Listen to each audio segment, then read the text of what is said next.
ഹരേ കൃഷ്ണ, ഗുരുവായൂരപ്പ നമസ്കാരം. അടുത്ത ഒരു വീഡിയോയിലേക്ക് എല്ലാവർക്കും സ്വാഗതം. സഹസ്രനാമ ജപങ്ങൾക്ക് ഉള്ള ഒരു പ്രാധാന്യം വളരെ വലുതാണ്. അപ്പോൾ നമ്മുടെ വീടുകളിലൊക്കെ സഹസ്രനാമ ജപം ഒരു ശീലമാക്കാൻ പറ്റിയ ഒരു സമയം തന്നെയാണ് കേട്ടോ ഈ ഒരു വെക്കേഷൻ കാലം. അപ്പോൾ നമ്മുടെ കുട്ടികൾക്ക് സഹസ്രനാമ പാരായണം പഠിപ്പിക്കുക. അപ്പോൾ പാരൻസിന് നിങ്ങൾക്ക് ചെയ്യാൻ പറ്റുന്ന ഒരു കാര്യമാണ്. അത് എങ്ങനെയാണ് നിങ്ങൾക്ക് സൗകര്യം അതുപോലെ ചെയ്യുക. ഇപ്പോൾ ചിലപ്പോൾ ആചാര്യന്മാരോ ഗുരുക്കന്മാരോ ഒക്കെ ഉണ്ടെങ്കിൽ അവരുടെ അടുത്ത് പോയിട്ട് പഠിക്കുക, അല്ലെങ്കിൽ നമുക്ക് തന്നെ പാരൻസിന് അറിയാമെങ്കിൽ പഠിപ്പിക്കുക. ഇതൊക്കെ വളരെ അവരുടെ ആ ഒരു ജീവിതത്തെ അവർക്ക് മാനേജ് ചെയ്യാൻ കഴിയും ഇങ്ങനെ നമ്മൾ ചെയ്യുമ്പോൾ. അപ്പോൾ തീർച്ചയായിട്ടും അതിന് ഒരു നല്ലൊരു അവസരമാണ് ഇതുപോലുള്ള സമ്മർ വെക്കേഷൻ കാലങ്ങളൊക്കെ. അപ്പോൾ പറ്റുകയാണെങ്കിൽ നിങ്ങളുടെ വീടിനടുത്തൊക്കെ ഇതുപോലുള്ള സ്പിരിച്വൽ പ്രാക്ടീസസൊക്കെ കുട്ടികളെ പഠിപ്പിക്കാനുള്ള സമ്മർ വെക്കേഷൻ ചെറിയ ക്യാമ്പ് പോലെ, ചെറിയ 1-2 ദിവസത്തെ അല്ലെങ്കിൽ 3-4 ദിവസത്തെ ക്യാമ്പുകളൊക്കെ നമുക്ക് സംഘടിപ്പിക്കാം. അപ്പോൾ അങ്ങനെ സംഘടിപ്പിക്കുക വഴി നമ്മുടെ കുട്ടികളിലേക്ക് ഈ നമ്മുടെ ധർമ്മത്തെക്കുറിച്ചും നമ്മുടെ ഈ ഒരു വളരെ ശ്രേഷ്ഠമായിട്ടുള്ള നമ്മുടെ ഈ ഒരു സംസ്കാരം, ഭാരത സംസ്കാരത്തെക്കുറിച്ചുള്ള അറിവുകൾ നമുക്ക് പകർന്നു കൊടുക്കാൻ കഴിയും. അപ്പോൾ ഇവിടെ വേദങ്ങളെക്കുറിച്ച് നമ്മൾ പറയുമ്പോൾ 4 വേദങ്ങളാണല്ലോ നമുക്കുള്ളത്. ഋഗ്വേദം, യജുർവേദം, സാമവേദം, അഥർവവേദം. ഈ 4 വേദങ്ങളുടെയും 4 വേദങ്ങളും വന്നത് ഭഗവാനിൽ നിന്നാണ് എന്നും ഭഗവാനെ അറിയാൻ ആത്യന്തികമായിട്ടുള്ള പ്രമാണം അല്ലെങ്കിൽ അതിന് നമ്മൾ ആശ്രയിക്കേണ്ടത് വേദങ്ങളെ തന്നെയാണെന്നും പറയുന്നു. അപ്പോൾ ഈ ഭഗവാന്റെ ശ്വാസമാണ് വേദങ്ങൾ എന്നും നമുക്ക് മനസ്സിലാക്കാൻ കഴിയും.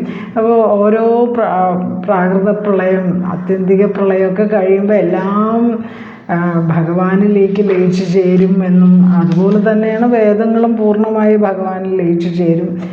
അങ്ങനെ ആ വേദങ്ങളുടെ ആ ഒരു വേദങ്ങളെ പൂർണ്ണമായിട്ടും അറിയുന്നവൻ ഭഗവാൻ മാത്രമാണ്. അതുകൊണ്ട് ഭഗവാനെ അറിയാനും നമുക്ക് ആത്യന്തികമായിട്ട് നമുക്ക് ആശ്രയിക്കേണ്ടത് വേദങ്ങളെ തന്നെയാണ്. അപ്പോൾ അതുകൊണ്ടാണ് 15ാമത്തെ ചാപ്റ്ററിൽ 15ാമത്തെ ശ്ലോകത്തിൽ പറയുന്നുണ്ട്, വേദൈശ്ച സർവൈരഹമേവ വേദ്യോ എന്ന്. അതായത് എല്ലാം ഈ വേദങ്ങളെല്ലാം തന്നെ അറിയുമ്പോൾ എന്നെ അറിയാൻ കഴിയും എന്ന്. വേദൈശ്ച സർവൈരഹമേവ വേദ്യോ, ഭഗവാൻ മാത്രമാണ് പൂർണ്ണമായിട്ട് വേദത്തെ അറിയുന്നവൻ. നമ്മളൊക്കെ എത്ര വേദങ്ങൾ മനസ്സിലാക്കാൻ ശ്രമിച്ചാലും അതിനെ പൂർണ്ണമായിട്ട് മനസ്സിലാക്കാൻ കഴിയുന്നവൻ ഭഗവാൻ മാത്രമാണ്. ആ ഭഗവാനെ, അങ്ങനെ വേദങ്ങളെ പൂർണ്ണമായിട്ട് അറിയുന്ന ഭഗവാനെ അറിയാൻ നമുക്ക് ആത്യന്തികമായിട്ടുള്ള ഒരേ ഒരു മാർഗമേ ഉള്ളൂ, അത് വേദങ്ങളെ മനസ്സിലാക്കുക എന്നാണ്. അപ്പോൾ ഇനി നമുക്ക് വേദങ്ങളെയൊക്കെ പഠിക്കാൻ ഉള്ള ഒരു ചെറിയ ബുദ്ധിമുട്ട് എന്താണെന്ന് ചോദിച്ചാൽ, നമ്മൾ ആ ഒരു സംസ്കൃതവും ആ വേദങ്ങളെ വൈദിക സംസ്കൃതവും നമുക്കിത്തിരി പ്രയാസമാണ്. അപ്പോൾ നമുക്ക് അതിനുള്ള ഒരു എളുപ്പമാർഗ്ഗമാണ് ഈ വേദങ്ങളുടെ 4 വേദങ്ങളുടെയും ഉപനിഷത്തുക്കളുടെയും ഒക്കെ സാരസംഗ്രഹമായിട്ടുള്ള ഭഗവത്ഗീത പഠനം എന്ന് പറയുന്നത്. അത് നമുക്ക് പഠിക്കുമ്പോൾ ഈ വേദങ്ങൾ പഠിക്കുന്നതിന് തുല്യമാണ് എന്ന് പറയുന്നു. അപ്പോൾ നമുക്ക് ഇന്ന് നമ്മൾ വിഷ്ണു സഹസ്രനാമത്തിൻ്റെ അർത്ഥമാണല്ലോ നോക്കുന്നത്. 771 മുതൽ 780 വരെയുള്ള നാമങ്ങൾ നോക്കാം. അതിൽ ചതുരാത്മാ ചതുർഭാവ ചതുർവേദ വിവേകപാത് സമാവർത്തോ അനിവർത്താത്മാ ദുർജയോ ദുരതിക്രമാ ദുർലഭോ ദുർഗമോ ദുർഗോ ദുരാവാസോ ദുരാരിഹ.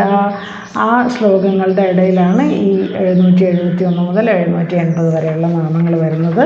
അപ്പോൾ 771ാമത്തെ നാമം ഈ വേദങ്ങളുമായിട്ട് ബന്ധപ്പെട്ടതുകൊണ്ട് തന്നെയാണ് ഞാൻ ആ ഒരു ഇൻട്രൊഡക്ഷൻ പറഞ്ഞത്. ചതുർവേദ വിദ് എന്നാണ്. ചതുർവേദങ്ങളെയും വിദ് എന്ന് പറയുമ്പോൾ അറിയുന്നവൻ, വിദ് എന്ന് എവിടെ വന്നാലും അതിന് അറിയുന്നവൻ എന്നാണ്. അപ്പോൾ ചതുർവേദ വിദ് 4 വേദം, ചതുർവേദം 4 വേദങ്ങളെ അറിയുന്നവൻ, അതാണ് ഭഗവാന്. വേദങ്ങളെ നല്ലവണ്ണം അറിയുന്നവനാണ് ഭഗവാൻ എന്ന് പറയുന്ന ഭഗവാനെ. അതുകൊണ്ട് അറിയാനും വേദങ്ങളെ തന്നെ ആശ്രയിക്കണം എന്ന് പറയുന്നുണ്ട്. അപ്പം ഇനി 772ാമത്തെ നാമം ഏകപാദ്, ചലിക്കാതെ തന്നെ ഭഗവാൻ ഒരു കാലുകൊണ്ട്, ഒരു പാദം മാത്രമുള്ളവൻ ഭഗവാൻ എന്ന് പറയുന്നു. കാരണം നമുക്കൊക്കെ ചലിക്കണമെങ്കിൽ 2 പാദങ്ങൾ വേണം. അല്ലെങ്കിൽ 4 പാദങ്ങളുള്ള ജീവികളുണ്ട്. അപ്പോൾ പല ജീവജാലങ്ങളും ഒന്നിലധികം പാദങ്ങൾ കൊണ്ട് സഞ്ചരിക്കുന്നവരാണ്. എന്നാൽ ഭഗവാന് ഒരു പാദം മാത്രമുള്ളവനാണ് ഭഗവാനെന്നും 2 4 അനേകമോ പാദങ്ങൾ കൊണ്ടല്ല ഭഗവാൻ ചലിക്കുന്നത് എന്നും ഭഗവാന്റെ ആ ഒരു പാദം തന്നെ എല്ലാ ലോകങ്ങളെയും ആവരണം ചെയ്യുന്നു. അപ്പോൾ പാദം കൊണ്ടുള്ള ചലനം സാധ്യമല്ല, ചലിക്കാതെ തന്നെ. കാരണം ഒരു പാദം കൊണ്ട് നടക്കാൻ പറ്റില്ല എന്ന് നമുക്കറിയാമല്ലോ. അപ്പോൾ പിന്നെ എങ്ങനെയാണ് ഈ ലോകം മുഴുവൻ ഈ ഒരു പാദം, ഒരു കാലുകൊണ്ട് പിന്നെ ആവരണം ചെയ്യുന്നത് എന്ന് ചോദിച്ചാൽ ഭഗവാൻ സർവ്വവ്യാപിയാണ് എന്നാണ് അതിൻ്റെ അർത്ഥം. അപ്പോൾ എല്ലാവരുടെയും ഒരു ഭഗവാന്റെ ഒരു പാദം തന്നെ എല്ലാത്തിനെയും കവർ ചെയ്ത് നിൽക്കുന്നു എന്ന് പറയുന്നത്. അപ്പോൾ ചലിക്കേണ്ട ആവശ്യമില്ല, ഭഗവാൻ എല്ലാവിടെയും ഉണ്ട്. ഇനി 773 സമാവർത്ത. സംസാര ചക്രത്തെ നല്ല പോലെ ചുറ്റിക്കുന്നവനാണ് സമാവർത്തൻ, സമ്യക്കായിട്ട് ആവർത്തിപ്പിക്കുന്നവൻ. ഈ പ്രപഞ്ച പ്രവർത്തനം എന്ന് പറയുന്ന ഒരുതരം സൈക്കിളാണ്. ആ സൈക്കിള് ഒരു ചുറ്റിത്തിരിയുന്ന യന്ത്രം പോലെ. അപ്പോൾ നമ്മൾ ഇപ്പോൾ എല്ലാം ഏതെടുത്താലും അത് ഒരു ചക്രം പോലെയാണ്, എല്ലാം ചക്രങ്ങളാണ്. ഇപ്പോൾ ജലചക്രം, അത് ആ ജലചക്രം വാട്ടർ സൈക്കിൾ എന്ന് പറയുന്നത്. ആ ജലചക്രമാണ് മഴ, സമുദ്രത്തിൽ നിന്ന് വെള്ളത്തെ, ആ ജലചക്രം മനസ്സിലാക്കുമ്പോൾ വെള്ളം നീരാവിയായി, അത് ക്ലൗഡായി, മേഘങ്ങളായി, അത് പിന്നെ മഴയായിട്ട് വീഴുന്നു, അത് വീണ്ടും ജലമായിട്ട് ഒഴുകി അവസാനം സമുദ്രത്തിലെത്തുന്നു. ഈ ഒരു പ്രക്രിയ തുടർന്നുകൊണ്ടിരിക്കും. അപ്പോൾ അതൊരു ചക്രമാണ്. അതുപോലെ തന്നെ ഓക്സിജൻ സൈക്കിളുണ്ട്, കാർബൺ സൈക്കിളുണ്ട്. ഇതിൻ്റെ ഒന്നും അളവ് വ്യത്യാസപ്പെടുന്നില്ല. ഓരോ പ്രക്രിയയിലൂടെ ഇത് കടന്നു പോകുന്ന ഒരു ചാക്രിക ഒരു ചക്രം പോലെയാണ്. ഏവം പ്രവർത്തിതം ചക്രം നാനുവർത്തതിഹയ എന്ന് പിന്നെ 3ാമത്തെ ചാപ്റ്റർ ഗീതയിൽ പറയുന്നുണ്ട്. ഏവം പ്രവർത്തിതം ചക്രം, ഇതൊക്കെ ഒരു ചക്രമാണ്. എല്ലാം ഏതെടുത്താലും നമുക്ക് ആ ഒരു വീണ്ടും വീണ്ടും ഉണ്ടാകുന്നു, ലയിക്കുന്നു, ആ ഒരു പ്രക്രിയ നമുക്ക് കാണാം. അപ്പോൾ ഭഗവാന്റെ ആ ഒരു ഒറ്റ പാദം കൊണ്ടാണ് 773 ആണല്ലോ പറയുന്നത്. സമാവർത്ത സംസാര ചക്രത്തെ നല്ലപോലെ ചുറ്റിപ്പിക്കുന്നവനാണ് ഭഗവാൻ. അതുകൊണ്ട് ഒരു യന്ത്രം, പ്രപഞ്ച പ്രവർത്തനം ചുറ്റിത്തിരിയുന്ന ഒരു യന്ത്രം പോലെയാണ്. ഈ ഫെയറൊക്കെ നടക്കുന്ന സ്ഥലത്ത് വലിയ ജയൻ്റ് വീൽ കറങ്ങുന്നത് കണ്ടിട്ടുണ്ടാവുമല്ലോ, അതുപോലെയുള്ള ചക്രം പോലെയാണ് ഈ പ്രപഞ്ച പ്രവർത്തനവും ജനന മരണങ്ങളും ഒക്കെ ആവർത്തിക്കുന്നത് ഭഗവാന്റെ മായാശക്തി ഉപയോഗിച്ചാണ്. അപ്പോൾ പറയുന്നു, ചാപ്റ്റർ 18 61ാമത്തെ ശ്ലോകത്തിൽ ഭഗവാൻ പറയുന്നുണ്ട്, ഈശ്വര സർവഭൂതാനാം ഹൃദ്ദേശേ അർജുന തിഷ്ഠതി ഭ്രാമയൻ സർവഭൂതാനി യന്ത്രാരൂഢാനി മായയാണ് ഭഗവത്ഗീതയിൽ പറയുന്നത്. ഈശ്വരൻ എല്ലാവരുടെയും ഹൃദയത്തിൽ വസിക്കുമ്പോൾ എല്ലാവരെയും തന്നെ തൻ്റെ മായ കൊണ്ട് ഭഗവാൻ ചുറ്റിക്കുന്നു എന്ന്. അപ്പോൾ ആ മായയിൽ നിന്ന് രക്ഷപ്പെടാൻ ഭഗവാന് തന്നെ അഭയം പ്രാപിക്കണം എന്നും ഭഗവത്ഗീതയിലെ 7ാമത്തെ ചാപ്റ്ററിൽ പറയുന്നുണ്ട്. ഇനി 774 അനിവർത്താത്മാ. എല്ലായിടത്തും വർത്തിക്കുന്നതിനാൽ ഭഗവാന്റെ ആത്മാവ് ഒരിടത്തും നിന്നും നിവൃത്തമാകാത്തതിനാൽ അനിവർത്താത്മാ. നിവൃത്താത്മാ എന്ന് പറഞ്ഞാൽ എല്ലാ ജഡവിഷയങ്ങളിൽ നിന്നും നിവൃത്തമായ ആത്മാവോട് കൂടിയവർ. അപ്പോൾ എല്ലാത്തിൽ നിന്നും നിവൃത്തമായ ആത്മാവോട് കൂടിയവനാണ് നിവൃത്താത്മാ എന്ന് പറഞ്ഞാൽ. അപ്പോൾ അനിവൃത്താത്മാ എന്ന് പറയുമ്പോൾ എല്ലായിടത്തും വർത്തിക്കുന്നവൻ. അപ്പോൾ ഭഗവാൻ എവിടെയും ഇല്ലാത്തതില്ല. അപ്പോൾ എവിടെയോ ഭഗവാൻ ഇല്ലാത്തതെന്ന് നമുക്ക് പറയാൻ പറ്റില്ല. പ്രപഞ്ചം മുഴുവൻ നിറഞ്ഞു നിൽക്കുന്ന ഭഗവാൻ വ്യാപ്നോതി ഇതി വിഷ്ണു എന്നാണ് പറയുന്നത്. ഇനി 775 ദുർജയ. ജയിക്കപ്പെടുവാൻ കഴിയാത്തവനാണ് ഭഗവാൻ. അപ്പോൾ ഭഗവാൻ അജിതനാണ്. ഭഗവാനെ ജയിക്കാൻ ഒരു ശക്തിക്കും സാധ്യമല്ല. അതുകൊണ്ട് ഭഗവാൻ ജയിക്കപ്പെടുവാൻ കഴിയാത്തവനാണ്, അജിതനാണ്. ഭഗവാന് അജിതൻ എന്നും ഒരു നാമമുണ്ട്. ഇനി 776 ദുരതിക്രമ. അതിക്രമിക്കാൻ ആകാത്തവൻ, അതിക്രമിക്കപ്പെടാനാകാത്തവൻ. അപ്പോൾ ഭഗവാനെ അതിലംഘിക്കാൻ ആർക്കും സാധ്യമല്ല. ഭഗവാനെ അതിക്രമിക്കാൻ ആർക്കും സാധ്യമല്ല. അതാണ് അതിക്രമിക്കാൻ കഴിയാത്തവൻ, അതിക്രമിക്കപ്പെടാനാകാത്തവൻ. അതാണ് ദുരതിക്രമ. ഭഗവാൻ പറയുന്നു, എല്ലാ ശക്തികളും ജീവന്മാരും ഭഗവാന്റെ ആജ്ഞാനുവർത്തികളാണ് എന്ന് പറയുന്നുണ്ട് ഗീതയിൽ. അതായത് ഭഗവാനെ ഭയന്നിട്ട് വായു വീശുന്നു, സൂര്യൻ ജ്വലിക്കുന്നു, ഇന്ദ്രൻ മഴ പെയ്യ്ക്കുന്നു, മൃത്യു സഞ്ചരിക്കുന്നു, എല്ലാം ഭഗവാനെ ഭയന്നിട്ടാണ് എന്ന് തൈത്തിരീയ ഉപനിഷത്തിൽ പറയുന്നുണ്ട്. മദ്ഭയാത് വാദി വാദോയം സൂര്യത്തപതി മദ്ഭയാത് വർഷതി ഇന്ദ്രോ ദഹതി അഗ്നി മൃത്യുശ്ചരതി മദ്ഭയാത് എന്ന്. അതായത് മദ്ഭയാത് വാദി വാദോയം, എന്നെ പേടിച്ചിട്ടാണ് കാറ്റ് വീശുന്നത്. അയം സൂര്യതപ്തതി, സൂര്യൻ ജ്വലിക്കുന്നത് ഭഗവാനെ പേടിച്ചിട്ടാണ്. മദ്ഭയാത്, എന്നെ പേടിച്ചിട്ടാണ്. വർഷതി ഇന്ദ്രോ, ഇന്ദ്രൻ മഴ പെയ്യിക്കുന്നതും ഭഗവാനെ പേടിച്ച്. ദഹതി അഗ്നി, അഗ്നി ദഹിപ്പിക്കുന്നതും.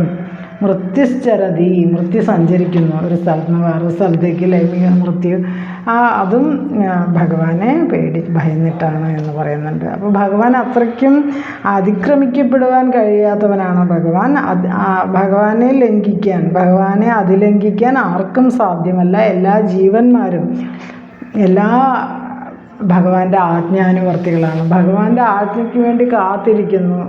ഇന്ദ്രനും അഗ്നിയും വായുവും ഒക്കെ തന്നെ, വരുണനും ഒക്കെ തന്നെ, മഴ പെയ്യ്ക്കുന്നതും എല്ലാം ഭഗവാനെ ഭയന്നിട്ടാണ് എന്ന് പറയുമ്പോൾ ഭഗവാനാണ് അവിടുത്തെ സുപ്രീമായിട്ടുള്ള പവർ.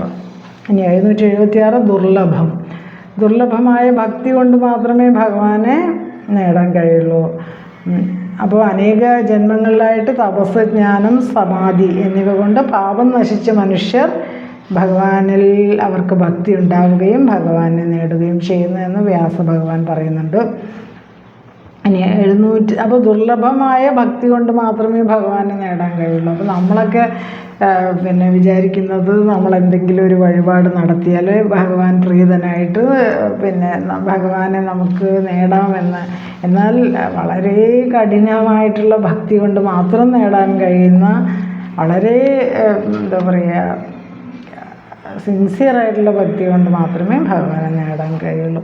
ഇനി 778 ദുർഗമ, പ്രാപിക്കാൻ വളരെ ക്ലേശിച്ചു മാത്രമേ ഭഗവാനെ ഗമിക്കാൻ കഴിയുള്ളൂ. അപ്പോൾ ഭഗവാനെ പ്രാപിക്കാൻ, ഭഗവാനെ ഗമിക്കാൻ ദുർഗമ എന്നാണ്, വളരെ ക്ലേശിച്ചു മാത്രമേ സാധിക്കൂ. അതുകൊണ്ടാണ് ചാപ്റ്റർ 7 3-ാമത്തെ ശ്ലോകം ഭഗവത്ഗീതയിൽ പറയുന്നുണ്ട്, മനുഷ്യാണാം സഹസ്രേഷു കശ്ചിത് യദതി സിദ്ധയേ യദതാമപി സിദ്ധാനാം കശ്ചിൻ മാം വേത്തി തത്വതഃ. അതായത് ആയിരക്കണക്കിന് ആളുകൾ എന്നെ ഭഗവാനെ സിദ്ധിക്കാൻ വേണ്ടി യത്നിക്കുന്നു, എന്നാൽ വളരെ വിരലിലെണ്ണാവുന്നവർ മാത്രമേ ആ സിദ്ധന്മാരിൽ, ആ യത്നിക്കുന്നവരിൽ ശരിയായിട്ട് ഭഗവാനെ നേടുന്നവർ വളരെ കുറവാണ്, അപൂർവം, അവർ വളരെ വിരളമായിരിക്കും എന്ന് പറയുന്നുണ്ട്. ഇനി 779 ദുർഗ, വിഘ്നങ്ങളാൽ തടയപ്പെട്ടവൻ. മുൻ നാമങ്ങളുടെ അർത്ഥം തന്നെയാണ്. പലതരം ദുർഗമ എന്നൊക്കെ പറഞ്ഞില്ലേ, അത് തന്നെയാണ് ദുർഗ എന്ന് പറയുന്നത്. ദുർഗമോ ദുർഗ. അപ്പോൾ പലതരം ദുർഗം വലിയ കോട്ടയാണ്. അപ്പോൾ ആ വലിയ കോട്ടയാൽ തടയപ്പെട്ടവൻ, അല്ലെങ്കിൽ ഒരു കോട്ട എന്ന് പറയുമ്പോൾ ഒരു വിഘ്നം പോലെയാണല്ലോ, ആ വിഘ്നത്താൽ തടയപ്പെട്ടവൻ ഭഗവാൻ എന്ന നാമം. വിഘ്നങ്ങളാൽ തടയപ്പെട്ടവൻ, അതാണ് ദുർഗ. ഇനി 780 ദുരാവാസ. അപ്പോൾ യോഗികൾ വളരെ ക്ലേശിച്ച് ഭഗവാനെ മനസ്സിൽ വസിപ്പിക്കുന്നതിനാൽ ദുരാവാസൻ. ഇപ്പോൾ ഭഗവാനെ മനസ്സിൽ കൊണ്ടു നടക്കുക എന്ന് പറയുന്നത് അത്ര ചെറിയ കാര്യമല്ല. കാരണം പെട്ടെന്ന് ഭഗവാനെ നമ്മൾ മറക്കും. ഓരോരോ സമയത്തും നമ്മുടെ ജീവിതത്തിൽ വരുന്ന പല പല കാര്യങ്ങളിൽ നമ്മൾ ഭ്രമിച്ച് ഭഗവാനെ മറക്കും. അതുകൊണ്ട് ഈ സമാധിയിലിരിക്കുമ്പോൾ യോഗികൾ വളരെ ക്ലേശിച്ചാണ് ഭഗവാനെ മനസ്സിൽ വസിപ്പിക്കുന്നത്. ഭഗവാനെ മനസ്സിൽ സ്ഥിരമായിട്ട് നിർത്തുന്ന ആ ഒരു അവസ്ഥയാണ് സമാധി എന്ന് പറയുക. അപ്പോൾ അങ്ങനെ സമാധിയിൽ ഭഗവാനെ മനസ്സിൽ വസിപ്പിക്കാൻ വളരെ ക്ലേശമുണ്ട് എന്നും, അതുകൊണ്ട് ആവാസം ആ ഒരു വസിപ്പിക്കുന്നതിന് വളരെ ക്ലേശമാണ് എന്ന് പറയുന്ന ആ ഒരു നാമമാണിത്. ഇപ്പോൾ ചഞ്ചലമായ മനസ്സിനെ അടക്കുന്നത് വളരെ ക്ലേശം കൊണ്ട് മാത്രമേ സാധിക്കൂ എന്ന് നമുക്കറിയാം.